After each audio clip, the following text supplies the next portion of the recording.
Antes de comenzar con el tema, quería mostrar el contexto epidemiológico en que se encuentra esta enfermedad. Para ello, por suerte, todavía contamos con las encuestas nacionales de factores de riesgo para enfermedades no transmisibles. Y si podemos observar el total de pacientes o de población con sobrepeso y obesidad, esta, a medida que van pasando los años, fue aumentando del 50% a prácticamente el 60%. Es decir, que 6 de cada 10 argentinos tienen sobrepeso. Este aumento de la prevalencia se acompaña con el aumento de la prevalencia de la diabetes y, de acuerdo a los datos preliminares de esta encuesta del 2018, más del 10% de la población padece diabetes. Por lo tanto, esta enfermedad que vamos a hablar hoy, la enfermedad por hígado graso no alcohólico, está aumentando su importancia en la salud pública en íntima relación a estas epidemias. Bueno, esto no me...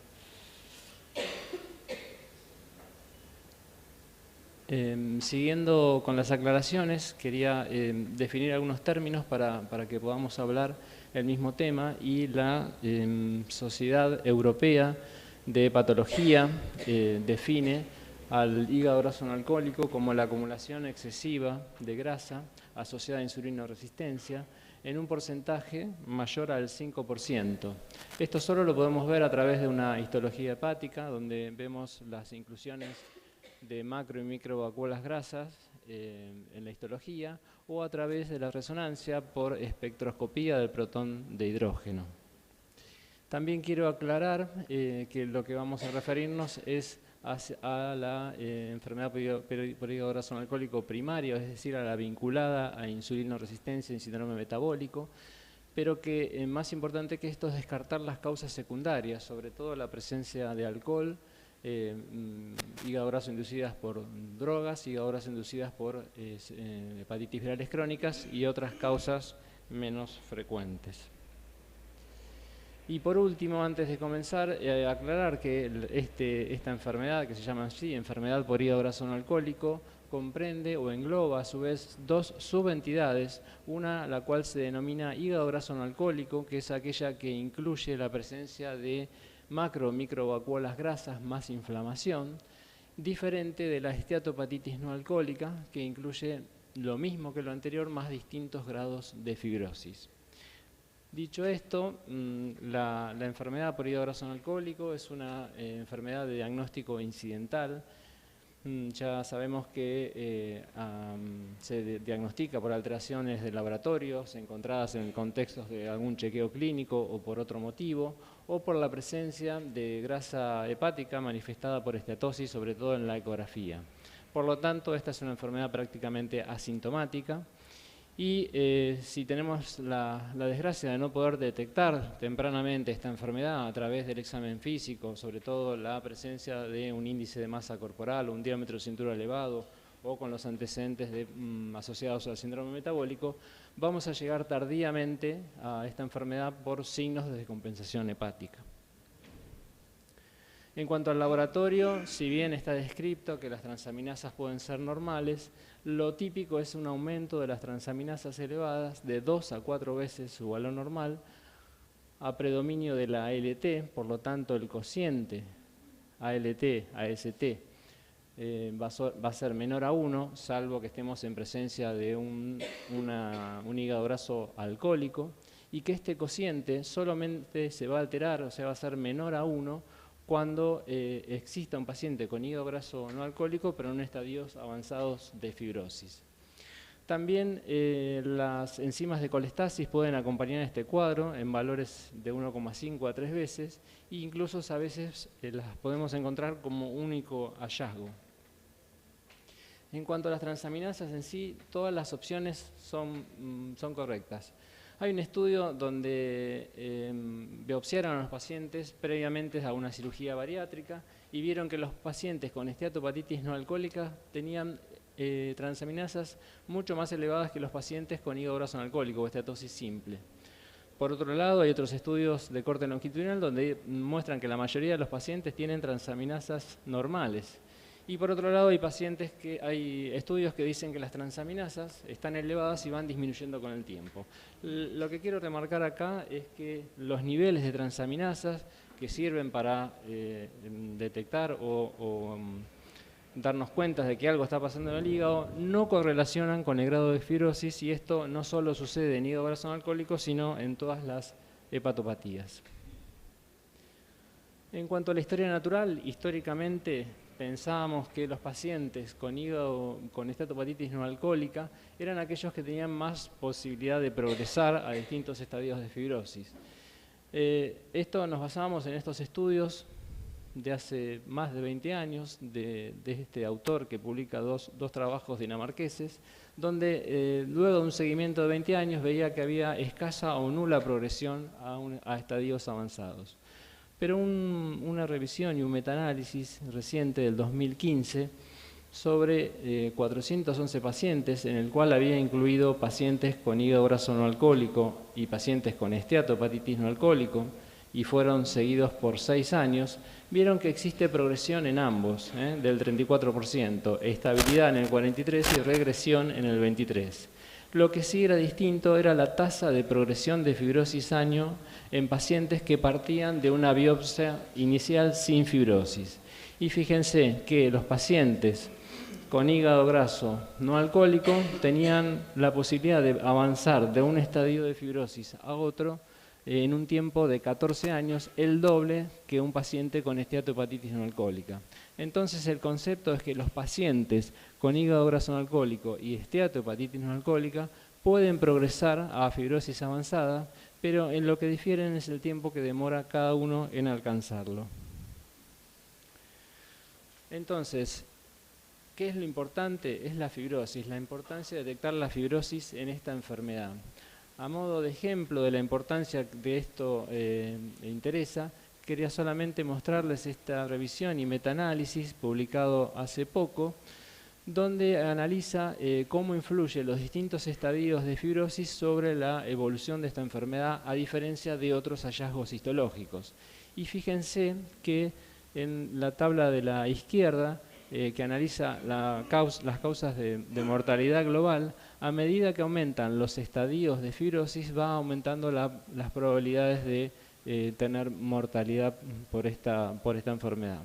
Y cuando se analiza la mortalidad relacionada al hígado, lo vamos a poder ver mejor en el próximo diapositivo, a medida que va progresando los estadios de fibrosis, aumenta el riesgo de sufrir enfermedad asociada al hígado. Entonces, concluyen con este metaanálisis que el estadio de fibrosis, a diferencia de otros hallazgos histológicos, aumenta el porcentaje de mortalidad de todas las causas, aún con un estadio bajo de fibrosis, y también que el estadio de fibrosis aumenta el porcentaje de mortalidad de las causas relacionadas al hígado exponencialmente a partir de la fibrosis 2.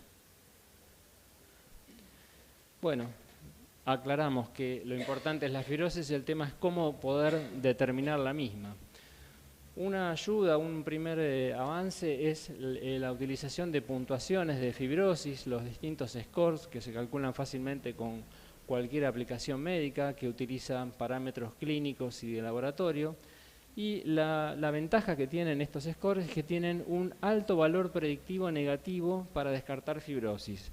Es decir, si con estos scores podemos determinar que el paciente tiene baja fibrosis, nos quedamos tranquilos. Pero el problema es que tienen valores predictivos bajos para confirmar la presencia de fibrosis, entonces necesitamos algún otro elemento para identificar la fibrosis. Y ahí estamos con el tema de las imágenes. Y a mí me interesa que cuando nos planteemos una imagen en un paciente con hígado graso no alcohólico, nos hagamos estas preguntas. Primero, si tiene un hígado graso no alcohólico, es decir, si con esta imagen yo puedo afirmar o no que tiene un hígado graso no alcohólico. Y segundo, si puedo definir si tiene una esteatopatitis no alcohólica o si tiene algún grado de fibrosis avanzada.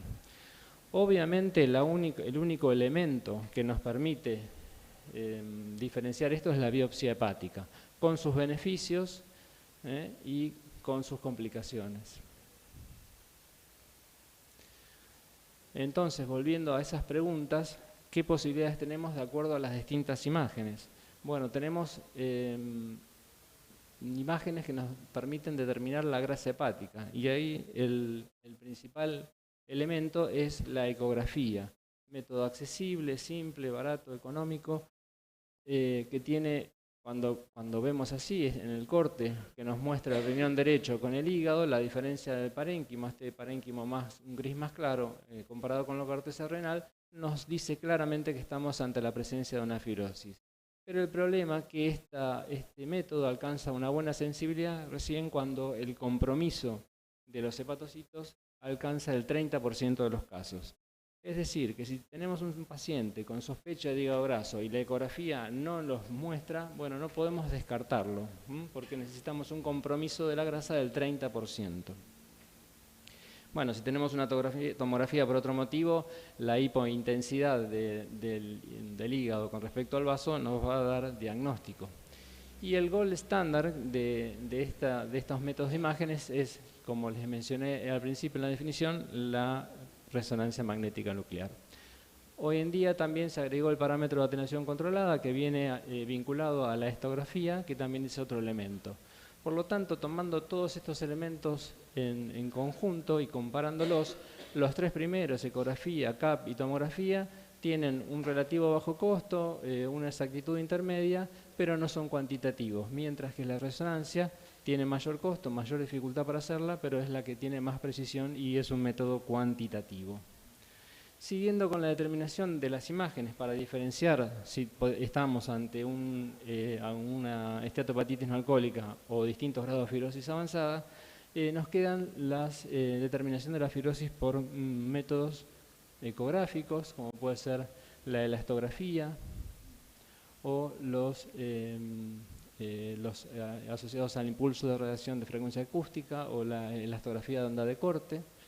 Y nuevamente el gold estándar de esta metodología es la elastografía por resonancia magnética nuclear. Los resultados tienen una concordancia con la biopsia hepática y superiores a los métodos anteriores. Si en estos se puede establecer un buen valor de corte, tienen este método una buena sensibilidad y especificidad para detectar la fibrosis en sus distintos estadios.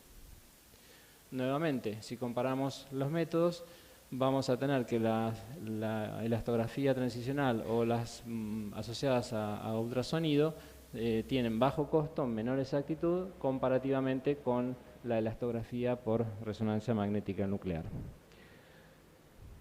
Bueno, entonces, ¿qué hacemos ante un paciente con sospecha, y ya me está quedando poco tiempo, de un hígado graso alcohólico? Si nos viene un paciente con estos signos clínicos y humorales que todos conocemos, y a esto le sumamos una ecografía con todos los datos que nos hacen pensar que estamos ante un paciente con una cirrosis claramente establecida, no tenemos dificultad. Tenemos criterios clínicos, humorales psicográficos, un diagnóstico de cirrosis y le ofrecemos algún tratamiento, sobre todo higiénico-dietético, y si conocemos algún fármaco o ya está identificado algún fármaco, bueno, se lo aplicamos. Cuando esto no sucede, utilizamos las puntuaciones y los distintos métodos elastográficos, sabiendo que tienen un buen valor predictivo para descartar fibrosis y un bajo valor predictivo positivo para confirmarla. Entonces ahí tenemos un problema. Si estamos de este lado, el lado verde de las puntuaciones bajas y una elastografía baja, bueno, podemos con tranquilidad decir que este paciente no tiene fibrosis, ofrecerles cambios de estilo de vida y tratar las condiciones asociadas. Si estamos de la otra vereda, cuando las puntuaciones y la elastografía son mayores, estamos ante una posibilidad de que tenga un estadio de fibrosis avanzada, pero con un bajo valor predictivo positivo, y ahí, bueno, dependerá de lo que haga cada servicio, se puede utilizar la biopsia hepática y con esto definir si tiene una cirrosis, una esteatopatitis no alcohólica en distintos grados de fibrosis o simplemente un hígado graso no alcohólico o estetosis simple. Bueno, espero no me pase mucho. Gracias.